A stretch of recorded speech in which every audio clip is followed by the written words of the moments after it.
ఓట్లు వేసుకోవడం ఇలాంటి చేస్తే తప్ప సాధ్యం కాదనే కంక్లూజన్కి వచ్చారు. ఈరోజు ఒక ఎగ్జాంపుల్ ఇచ్చాం.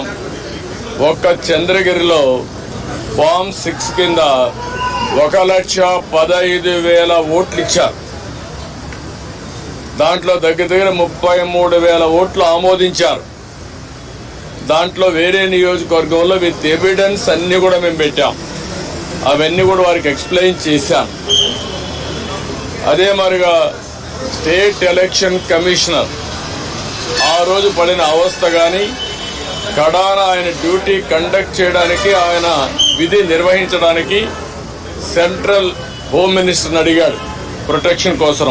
కుటుంబాన్ని ఆయనకు సెక్యూరిటీ కావాలని అడిగే పరిస్థితి, అది కూడా ఇచ్చాం.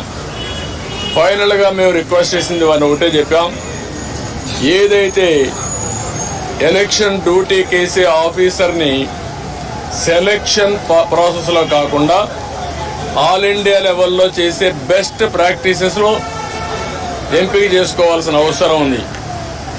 ఈరోజు సెలక్షన్ ప్రాసెస్ ఎందుకన్నానంటే ఆల్ ఇండియా లెవెల్లో టీచర్స్ని, గవర్నమెంట్ ఆఫీసర్స్ని, అనుభవం ఉండే వ్యక్తులు పెట్టుకుంటారు.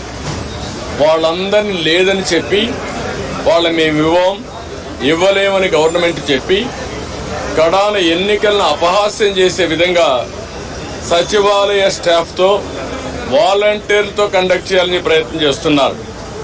అంటే ఇటీవల వీళ్ళు నామినేట్ చేసిన వ్యక్తులతో పెట్టుకొని వీళ్ళు చేసే అన్ని తప్పుడు పనులు వాళ్ళ దగ్గర చేపించాలని.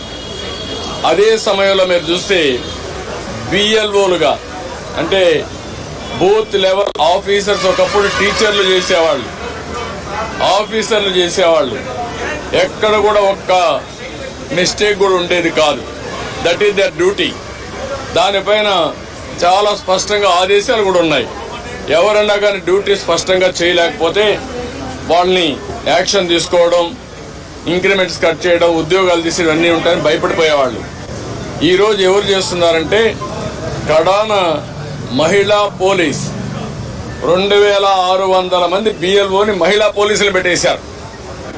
ఇది నాకు ఆశ్చర్యం వేస్తుంది. 83 నియోజకవర్గంలో మహిళా పోలీసులను బిఎల్ఓకి పెడితే వాళ్ళకి మహిళా పోలీసులకు ఏం తెలుస్తుంది ఇవన్నీ అంటే? ఇంకొక పక్క వై ఏపీ నీడ్స్ జగన్ అని కలెక్టర్ దగ్గర నుంచి అందరూ క్యాంపెయిన్లు చేస్తారు. ఇప్పుడు చేసిన అరాచకం చాలదు, రాతి యుగానికి తీసుకుపోవడానికి అలాంటి వాళ్ళు పెట్టుకొని చేసే పరిస్థితికి వస్తున్నారు. ఇవన్నీ మేము ఎక్స్ప్లెయిన్ చేసిన తర్వాత వారికి మా మీద కానీ జనసేన మీద కానీ దగ్గర 6,000 నుంచి 7,000 కేసులు మా మీద పెట్టారు. ఒక్క పుంగనూరులో ఒక కేసులో 250 మంది పెట్టారు. 200 మంది పైన జైలు పోయి వచ్చారు. ఇప్పుడు బైండ్ ఓవర్ కేసులు పెడుతున్నారు. అంటే నీ మీద కేసు ఉంది, పోలీసు వాళ్ళు నోటీస్ ఇస్తారు, ఎంఆర్ఓ దగ్గర సరెండర్ కావాలి అంటే మళ్ళీ బెదిరించడం. ఎలక్షన్లో ఎవరిని పని చేయనీయకుండా నిర్వీర్యం చేయడానికి, లేకపోతే మళ్ళా వాళ్ళని అరెస్ట్ చేయడానికి ప్రయత్నం చేసే పరిస్థితి వచ్చారు.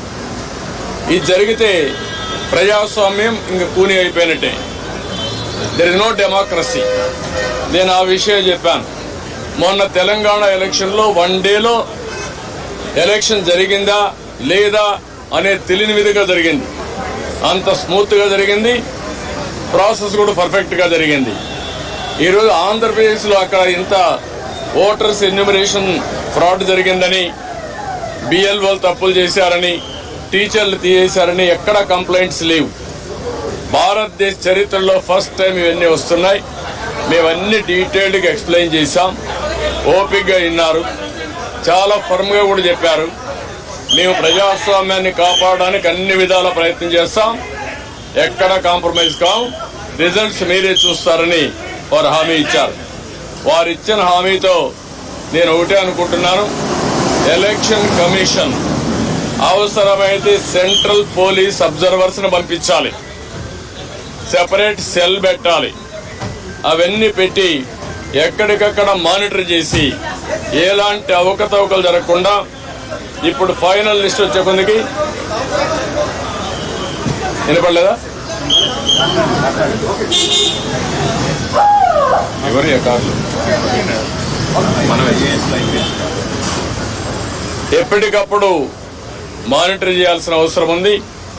ప్రజాస్వామ్యం కోసం మా ప్రయత్నాలన్నీ మేము చేస్తున్నాం, ఇంకా చేస్తాం.